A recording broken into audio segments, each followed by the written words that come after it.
Hey guys, Quibbling Ash 42, welcome back. Thanks for coming back to see me. And today, we are going to learn how to make an EMC-powered nuclear reactor. That's right, ladies and gentlemen, a nuclear reactor powered by EMC. There you go. Ah!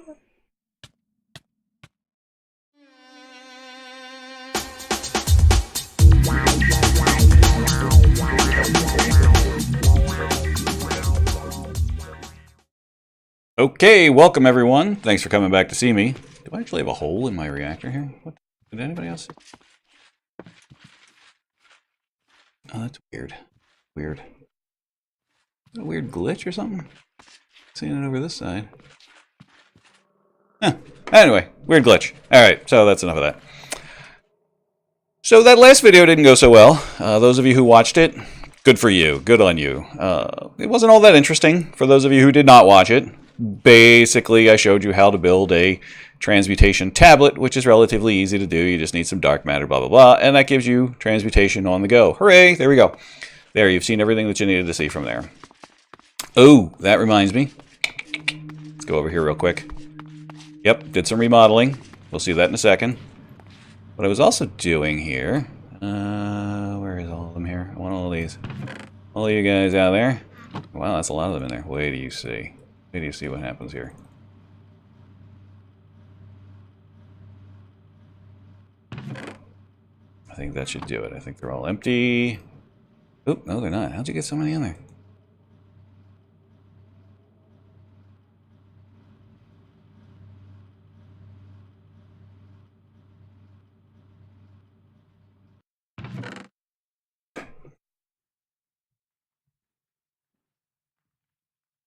All right, I think I really shouldn't have recorded that because, wow, I look like a doofus. Okay, so there we go. So now we've got this thing emptied, right? So this is what I did last episode. I was calling this the Blaze Rod Challenge.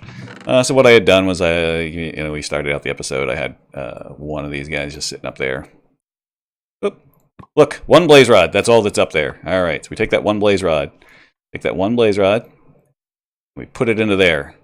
And then we see what happens by the end of the episode. Okay, so that was the Blaze Rod Challenge. Hope you enjoyed it. Is there anything else? So then we built the reactor. That was really the other big thing. As you can see how big it is. It's huge. And honestly, you want to know how to build this? Build a cube out of reactor casing. Okay, so you've learned everything there is to know. No, not really. There's a couple other bits and pieces, so we'll go over those right now so you can see how it all works without having to worry about it. So the first thing you're going to need is, as I said, you're going to need to build the frame. And I like to build mine out of glass just because it's kind of cool, right? It's nice.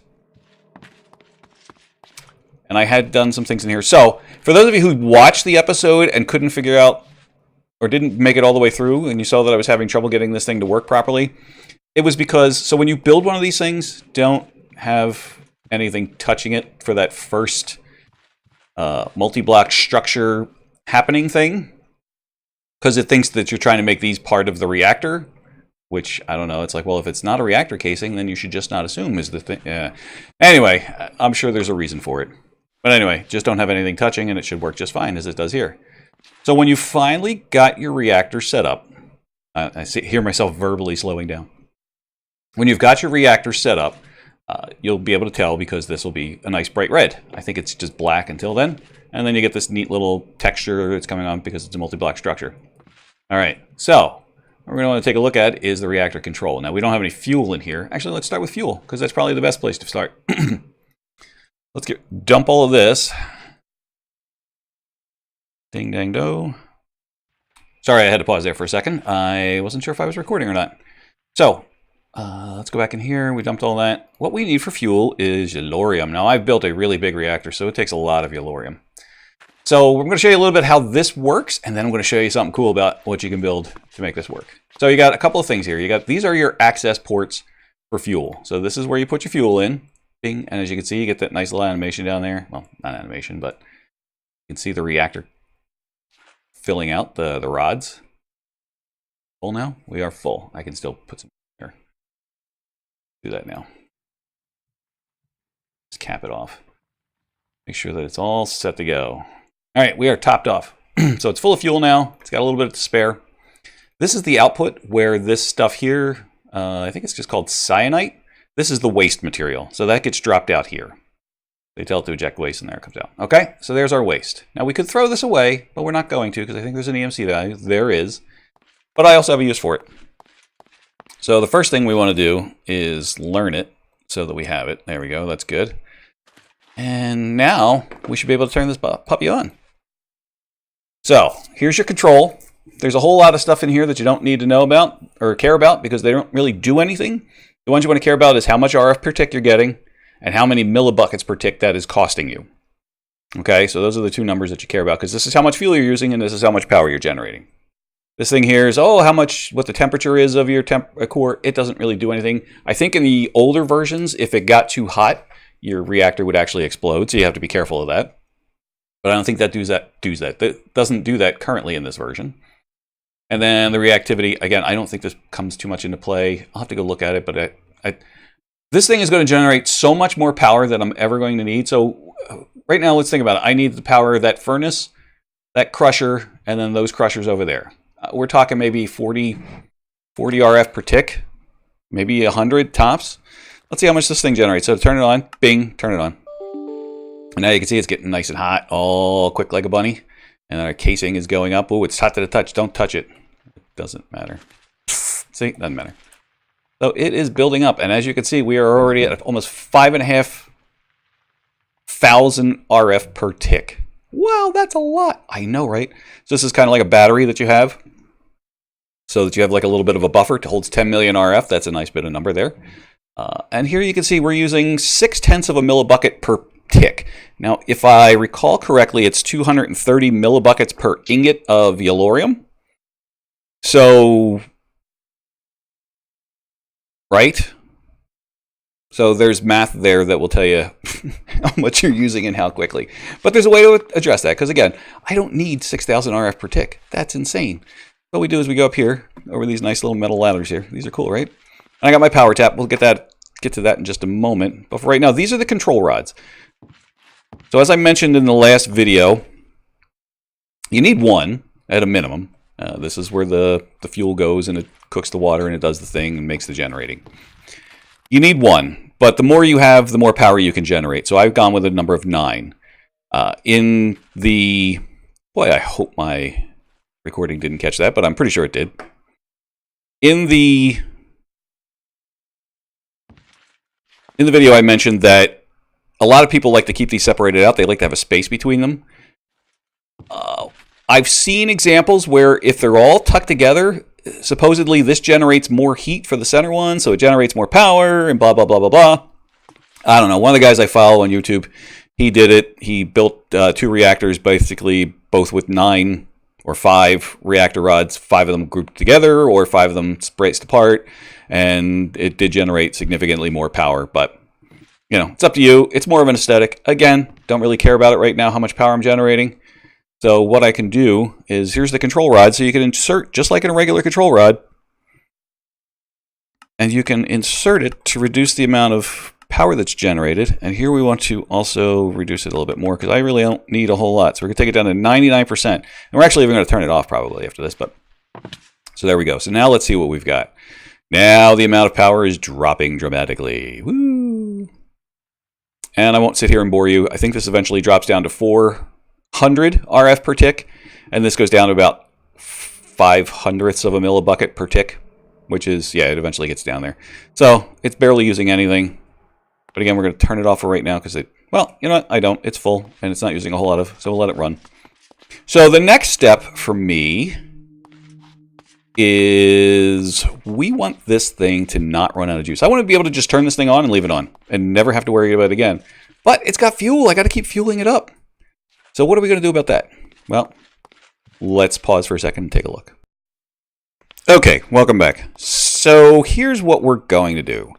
What we're going to do is we are going to build a yellorium generator. We're basically going to turn EMC into yellorium and indirectly thus create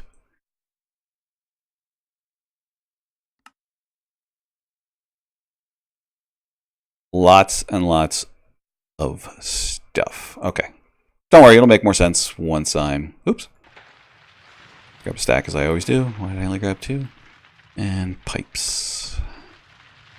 Okay. So what we want to build here is basically similar to what we've done over there, where we take blaze rods, we run them through a crusher, and we output it into an energy condenser, which then turns it into blaze rods, or yellorium, sorry.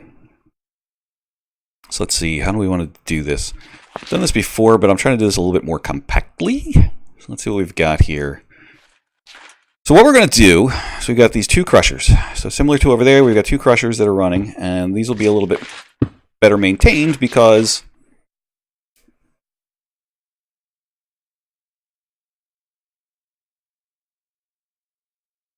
is that where I want them?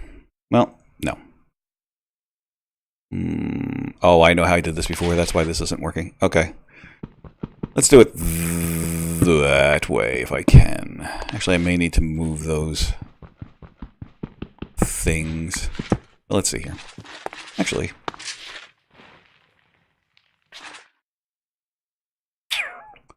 if we did it up here, put it up and out of the way, I think this might work. So here is where the yellorium is going to live. It's going to output to here. Right? So we're going to create yellorium out of this thingy. Now, good suggestion for you. Fill this sucker up as much as you can. Actually, we have to take that out. Oh, that's right. It's already out of there. Fill it up with as much yellorium as you can find. Since you got lots of EMC, just be able to find lots of it. And I'm going to fill this up and pause the video for just a second because it sounds like my neighbor is doing their snow blowing. Okay, that didn't take so long. That was kind of nice. So, okay, so I've added a couple things, nothing major here. I took my double crushers, I've put them up there, and I've taken an output node and I put it into this. So this one is going to generate blaze rods just as it does over on the other side over there for us, right? So that's going to generate as blaze rods, which are going to be fed back into here, but they're also going to be fed into here, where they'll generate yellorium, which will then go into here. So I figured this way, I at least get rid of the cyanite that's sitting out here. If it ever starts to form, it's just gone. Don't have to worry about it. All right, so now all we need to do is wire this thing up. So we know we're going to be outputting from here to here. That's going to go out here. So that's going to output blaze rods into here, which will turn into yellorium. And I need to pause again because he just came right up to the window, apparently.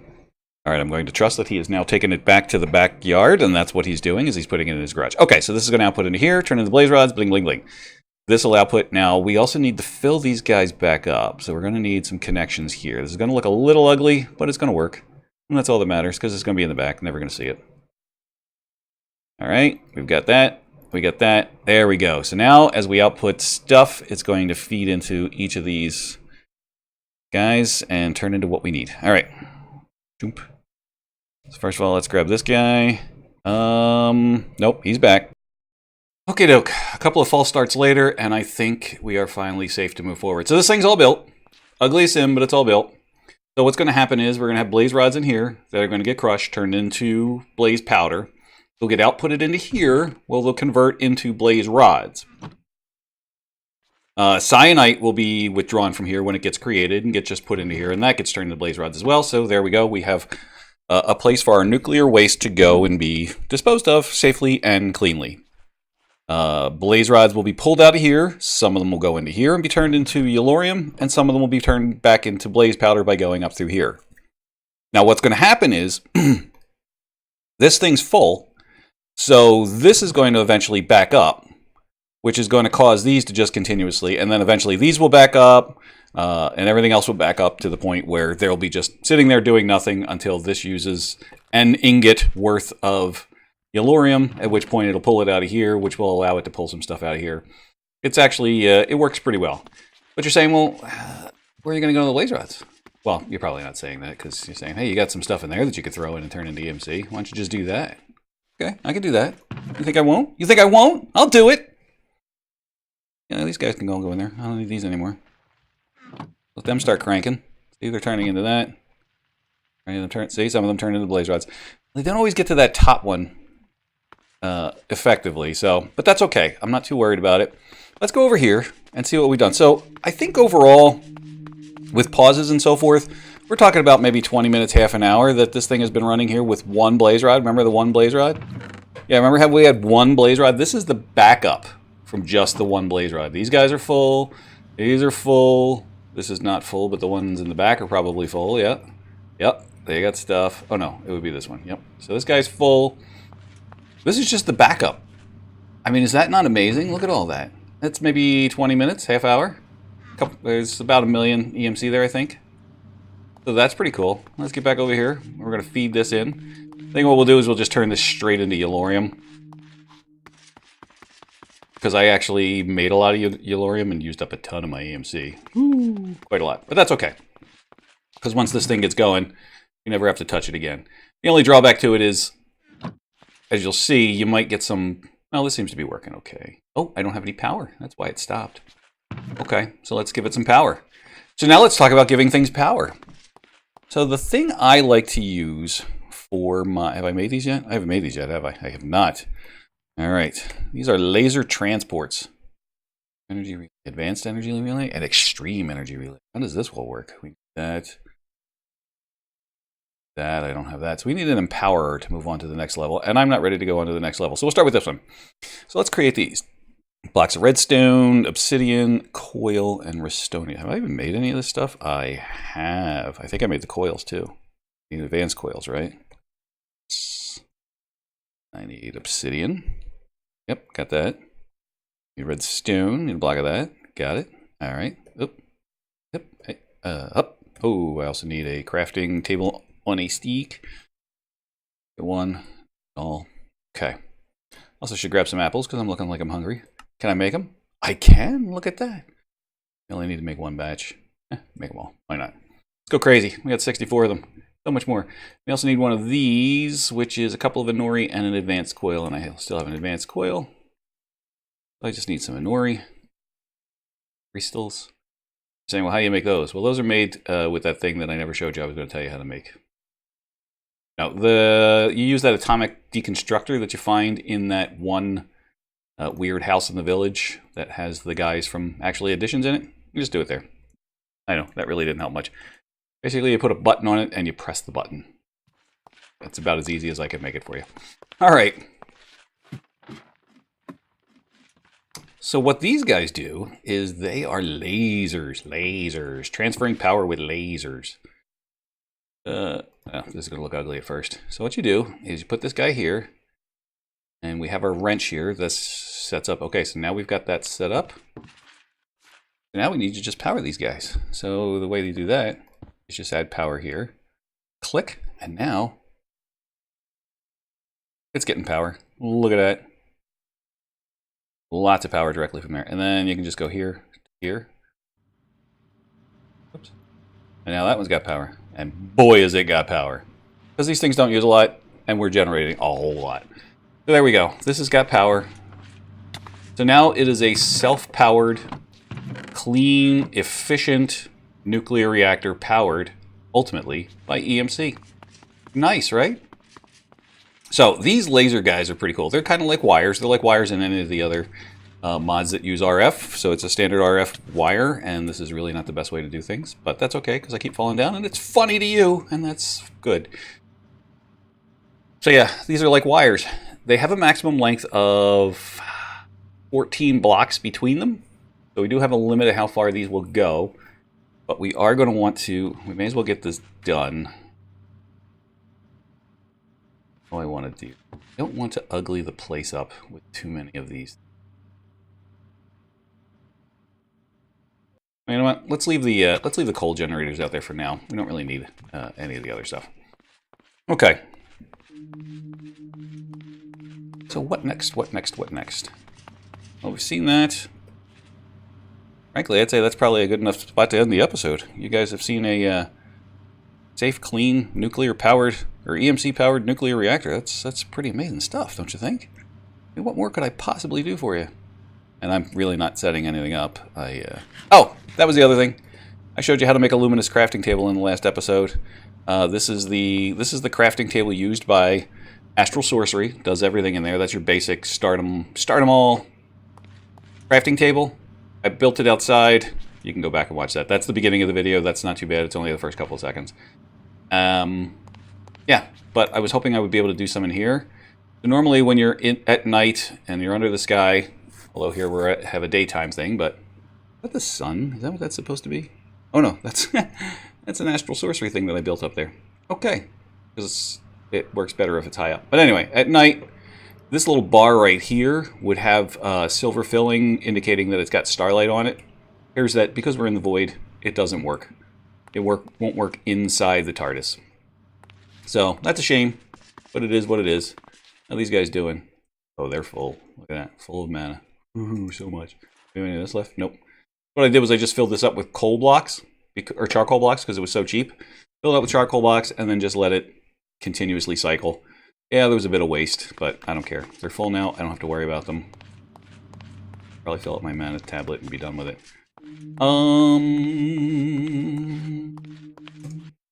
Okay, the one last thing. I guess. Not very exciting, but especially now. Boy, I'm disappointed in that last video. Okay. Yep, I flew the TARDIS over here so I could do some stuff. That's it. Was that exciting? Alright, guys. I know, I'm ending on a downer, right? So it was a pretty good episode, I think, overall. You learned something new. You got some cool stuff. You got to hear me complain about my my neighbor and their snow thrower, which is fine. So, yeah. Isn't this amazing how much this is producing? I'm going to let it just continuously produce now, because I don't care. At one point I came back here because I had let it run, and this whole thing was full. There was so much. Oh, yeah. All right, well, I hope you enjoyed today's episode. I hope you had a great time. I know I did. So this is Quibbling Ash 42, calling it quits for today. Thank you very much, and have yourselves a great rest of your day.